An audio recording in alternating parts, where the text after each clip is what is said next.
sudah ada intrik-intrik politik dan lain-lain sebagainya. Nah, oleh karena itu sesuai dengan tupoksi atau wewenang daripada Komisi Yudisial, maka Komisi Yudisial itu dalam konteks ini adalah bagaimana dia menjaga kehormatan, martabat daripada dan perilaku hakim itu sendiri. Jadi semua para hakim itu bisa kemudian diawasi oleh atau diperiksa oleh Komisi Yudisial dalam konteks adalah melihat apakah mereka menegakkan hukum dan keadilan itu, menegakkan undang-undang itu sudah sesuai. Jangan sampai kemudian dia menegakkan hukum itu dengan tidak memperhatikan kehormatan, keluhuran martabat dan serta perilaku hakim. Ini penting. Assalamualaikum warahmatullahi wabarakatuh. Berjumpa lagi kita dalam Enpol Show tentunya. Pada kesempatan kali ini kita kembali hadir untuk mendiskusikan isu yang beberapa hari kemarin juga telah kita bahas, kita kupas dalam Enpol Show. Tapi kali ini kita kembali untuk meng-cross check bagaimana perkembangan terkait dengan informasi tersebut ataupun isu tersebut. Tidak lain tidak bukan adalah tentang penundaan pemilu yang diputus oleh PN Jakarta Pusat. Nah, itu menuai kontroversi di publik hari-hari ini. Karena banyak yang mengatakan melampaui kewenangan dan kemudian banyak pula yang mengatakan ada intrik-intrik politik, kecurigaan prejudice publik mulai muncul di mana-mana tidak dapat terbendung. Tapi kali ini kita coba melihat dan merespon dalam sisi yang lain tentunya, yaitu kita tahu bersama kemarin ini berkaitan dengan isu penundaan pemilu ini, merespon itu banyak kemudian civil society yang kemudian telah melakukan laporan ya tentunya ya, laporan kepada Komisi Yudisial atau KY ya kan, terhadap Hakim PN Jakarta Pusat yang mengadili perkara akuo atau yang memutus perkara akuo. Dalam hal ini adalah Hakim Majelis yang memutus tentang menghukum KPU untuk menunda pemilu. Jadi hari ini itu kayak yang akan kita coba bahas. Karena ini penting juga karena bicara tentang soal alasan-alasan hukum tentunya, kita pula bicara tentang prospek ke depan ketika misalnya sudah ada hasil daripada Komisi Yudisial seperti apa. Begitu pula kita bahas sejauh mana kemudian ke depan ini Komisi Yudisial kemudian dapat kita percaya kredibel untuk kemudian mendalami laporan daripada civil society tersebut atau masyarakat dan lembaga-lembaga tertentu. Ya, ini ada beberapa lembaga yang coba saya tangkap, misalnya di Republik Merdeka ya, itu dilaporkan ada satu lembaga yang melaporkan, yaitu Perkumpulan untuk Pemilu dan Demokrasi atau Perludem. Ini tokoh-tokohnya itu seperti Ferry Amsari dan kawan-kawannya. Kemudian juga selain Perludem juga ternyata disusul pula ada KPI atau Kongres Pemuda Indonesia yang kemudian melaporkan PN Jakarta Pusat ke Komisi Yudisial. Nah, ini sangat penting.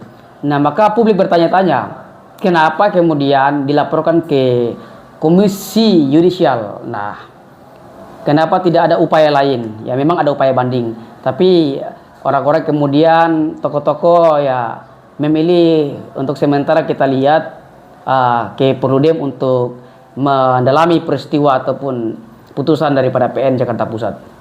Ya, jadi banyak yang bertanya, yang penasaran mungkin kan bahwa apa sih kayak itu. Nah, kita tahu bersama bahwa Komisi Yudisial itu pada prinsipnya adalah sebuah institusi negara yang dibentuk oleh Undang-Undang Dasar 1945. Jadi kedudukannya itu adalah sama dengan kedudukan lembaga-lembaga yang lainnya gitu.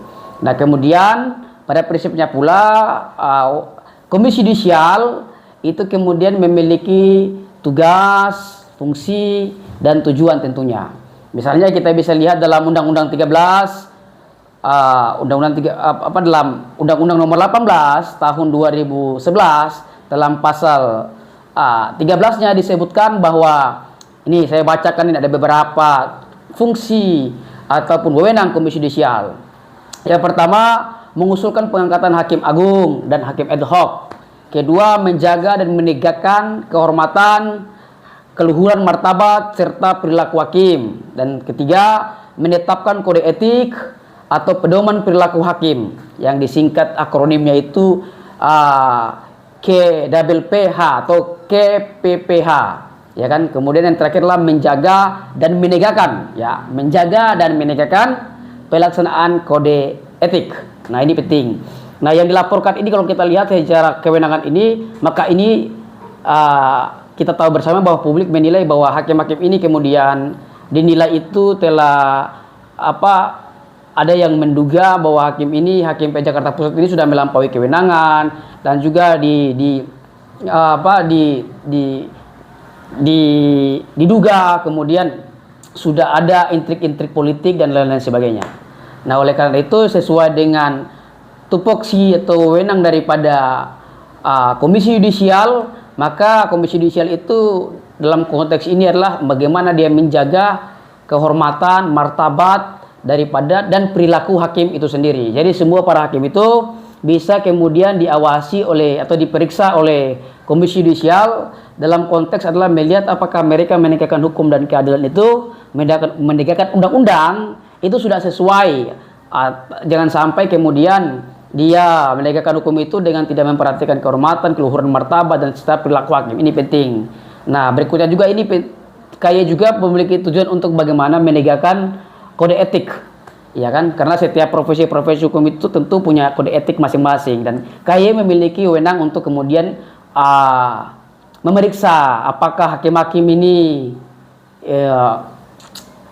ada kemudian yang dugaan melanggar kode etik, maka diperiksa oleh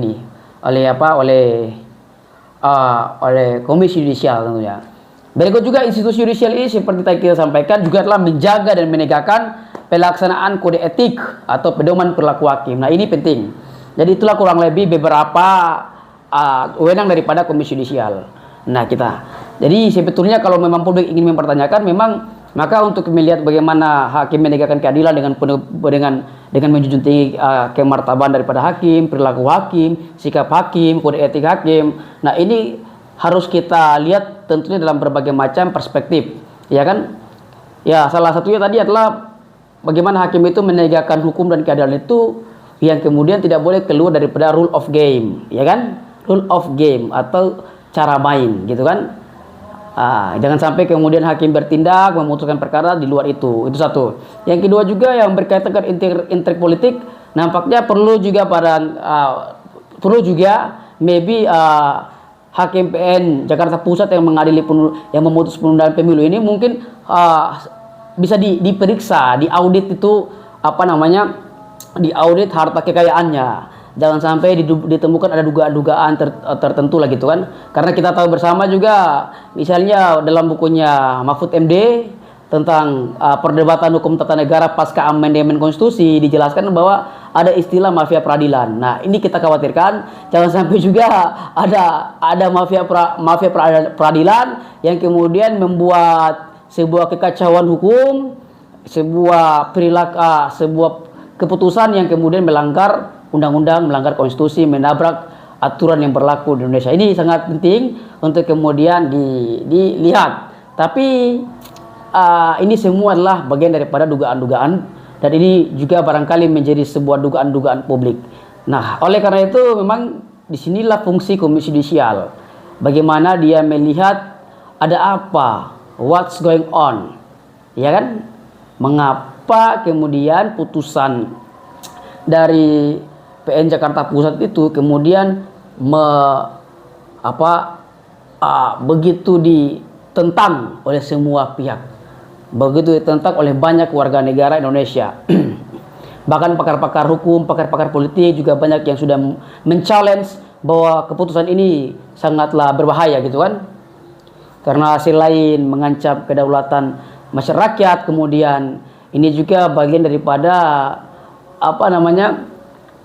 dikhawatirkan ada konflik of interest, ya kan?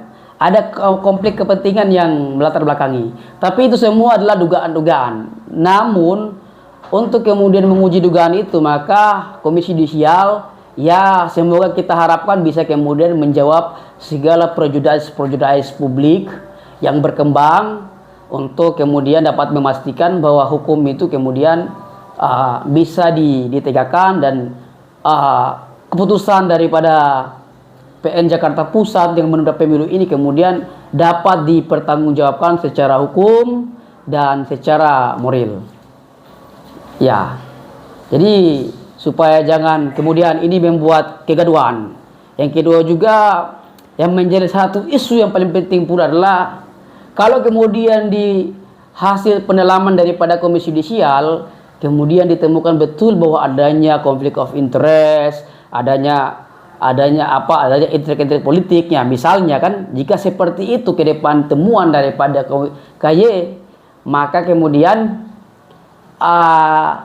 bagaimana kemudian sifat keputusan daripada KY dalam hal ini, ya kan?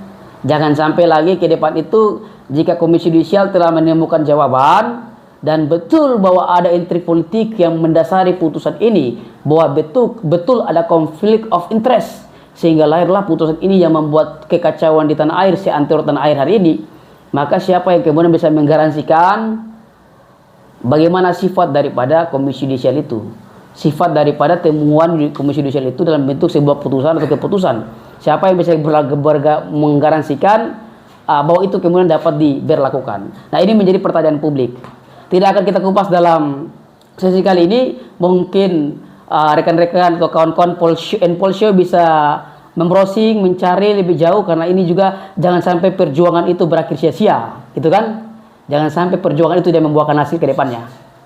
Kira-kira seperti itu. Nanti kita akan bahas lagi hal-hal yang krusial itu atau hal-hal yang menjadi pertanyaan-pertanyaan publik dalam Polshow yang akan datang. Kita jumpa dalam Polshow. Jangan lupa untuk like, comment, subscribe, dan apapun yang bisa saudara-saudara lakukan. Assalamualaikum warahmatullahi wabarakatuh.